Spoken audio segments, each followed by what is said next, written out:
The Master's Mysteries, Tales of Magical Mastery, Episode 114. Who exactly is he? What? Are you afraid? Let's continue from where we left off.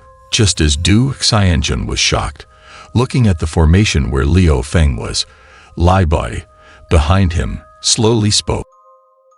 Afraid. Defeating oneself can defeat me. Are you getting muddled in your old age?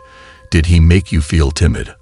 Of course, Du Xianjun in the formation is just a clone created within the formation and does not represent his true strength, however, being able to overcome the fear within oneself. That's not something an ordinary person can achieve. Do you know why I named him Feng Dui? With a smile, Lai Bai brings us back to the mountains of Tianxi more than 10 years ago. Let's use his memories to understand a legendary episode in Liu Fengyi's life. Old Lai, must you be so ruthless? You've sown too much karma. Damn it. So more than 10 years ago, a demon phoenix appeared in the 100,000 mountains of Tianxi. It was a crow that had cultivated for thousands of years. This demon phoenix had a history with Lai Bai. But unfortunately, during its transformation into a phoenix, it developed a devil in its heart, angered the heavens, and consumed more than 900 innocent people. Considering your inherently good nature, if you're willing to let go of your cultivation and follow me back to the mountain, I'll give you a chance to start anew. Here we need to clarify a misunderstanding. Although people in the Central Plains often name girls Feng, or even consider Feng as a representation of females, Feng is actually the name of a divine bird. Feng is male and Huang is female. Feng is the phoenix. Even if I trust you, I don't trust those guys. Will they spare my eyes? Hundreds of mages from the Central Plains forced the demon phoenix into the Tianmen mountain gorge. Lai Bai originally wanted to leave it an escape route, but by this time, the demon phoenix had successfully transformed into a phoenix and was unwilling to be captured. Enough talk. Let's determine who's superior. And he also understood that the reason so many righteous sects came to kill him was for the phoenix eye he cultivated. With this eye, one could comprehend the great Tao of heaven and earth. Lie, old Tao, don't blame me for being heartless, accusing him of harming the innocent. These people were no better. The aura of the demon phoenix surged and attacked Lai Bai first. But even before it approached Lai Bai, he knew today was doomed. He would definitely die here. Well, because Lai Bai unexpectedly used the world's top treasure, the overturning seal. It's said that this treasure from Ashen Town had only been used twice in history. Once when the western region's earth fire dragon was born, and the other during the chaos caused by the divine beast, 9 infants on Yanshan. Mashan's hidden treasure overturning seal. I promised to protect your kind, unexpectedly, today. To deal with himself, Lai Bai once again summoned this artifact. The demon phoenix's heart chilled. It knew it was undoubtedly going to die. We'll definitely achieve it. Indeed, when the overturning seal was activated, a dazzling golden light shot out. The demon phoenix felt every feather on its body burning. Now, I'll trouble all you heavenly beings. However, the overturning seal is a suppressing tool, eliminating all the demon power from the Black Phoenix demon's body. At the same time, Lai Bai also called upon the 9 heavenly gods. Now, the heart of that Black Phoenix demon sank even further. With the appearance of the true gods, the Black Phoenix demon, despite its millennia of cultivation, was in vain. It didn't even have a chance to retaliate. Instantly, it was shattered into pieces, its soul scattered. Lai Bai knew that many people around were eyeing the phoenix eye of the Black Phoenix demon. If the phoenix eye truly spread into the world, it would undoubtedly cause a bloody massacre. So he had been standing by, cultivating to the stage of phoenix transformation. Wanting to annihilate both form and spirit was not easy. The Black Phoenix demon had cultivated a sturdy body. Despite such a heavy blow, it was not completely incinerated. Lai Bai could only suppress it with a divine talisman. At the same time, he removed the phoenix eye, thinking of bringing it back to Maoshan to preserve a trace of divine energy for the Black Phoenix demon, giving it a chance to rebuild in the future. However, as soon as the eye was taken out, Lai Bui realized that it was not the phoenix eye. Then he suddenly realized that he had fallen into the trap set by the Black Phoenix demon.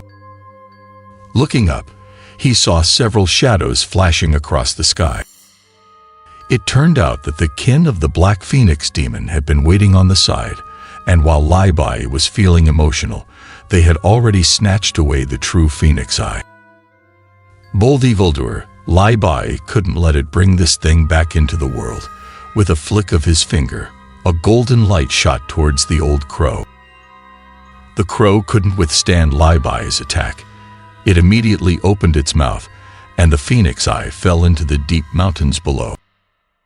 But as fate would have it, at this moment, a child was walking along the mountain path with a bamboo basket on his back. The phoenix eye fell right onto the child's eyes. Such divine objects were not easily replaced. They merged with the spirit. When Lai Bai arrived, he saw a child writhing on the ground in pain. For a young child, the intrusion of divine spirit was extremely painful. Seeing this situation, Lai Bui thought to himself, "This is not good." He hurriedly jumped off the cliff and approached the child. At this moment, the child's body was overflowing with demonic energy. The massive influx of demonic energy tormented the child to the brink of unconsciousness, and his body trembled continuously under the pressure of the demonic energy. However, this was ultimately an innocent child. Lai Bui knew that no matter what means he used, he might end up hurting the child. For a moment, he hesitated. But then, at that moment, a terrifying change occurred in the child's body. The powerful and dense demonic energy inflated the child's body to the point of almost exploding.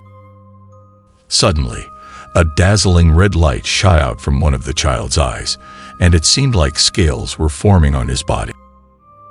A sharp phoenix cry pierced the air. The child was completely under the control of the demonic energy.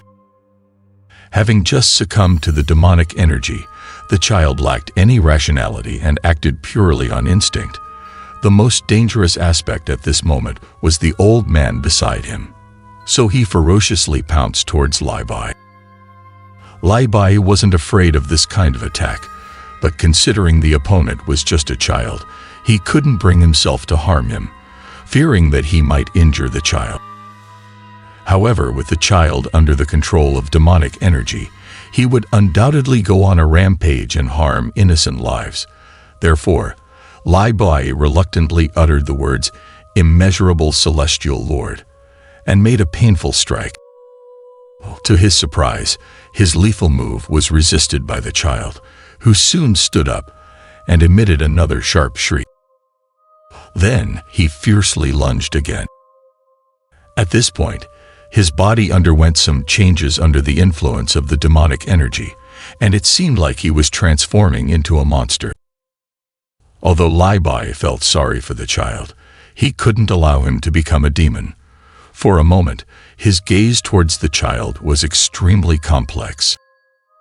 The child's attack missed unexpectedly, and Lai Bai quickly moved behind him. Yet, the child was relentless. Missing one strike, he swiftly turned around and charged again. To prevent the birth of another monster in the world, Lai Bai gritted his teeth and made a firm decision. In front of him, sacrificing this child seemed to be the only option. Many cultivators harbor good intentions, but indecision can only allow more beings to suffer. When the child rushed forward again, Lai Bai raised his hand to deliver a strike intending to shatter the child's body. However, at that moment, Lai Bai suddenly noticed that the child's other eye had regained a hint of consciousness, surprising him. But it was too late to retract his move. A massive force instantly sent the child flying. The child's clothes instantly turned to ashes, but Lai Bai found that his body remained unharmed by the flames. Was it the formidable demonic energy resisting the attack, or did the child have a unique constitution? Lai Bai curiously took a few steps forward and examined, forming a hypothesis in his mind. At this point, the child stood up once again, but still under the control of demonic energy. Lai Bai thought that the clarity he noticed in the child's eyes earlier might have been a mistake, driven by his compassion for the child. This time, Lai Bai didn't hesitate anymore. He concentrated his power on his palm and pressed it against the child's forehead. "Child, I'm sorry." Leaving at this critical point, a slight increase in force from Lai Bai's hand would annihilate both the Black Phoenix demon and the child's soul. "Leave my body." The child's sudden roar made Lai Bai's hand pause in midair. It seemed this child not only had a unique body, but also an exceptionally strong soul. In the end, Lai Bai couldn't bring himself to strike. He took the child as his disciple, named him Liu Fengyi, and spent a full 10 years teaching him in these 100,000 mountains.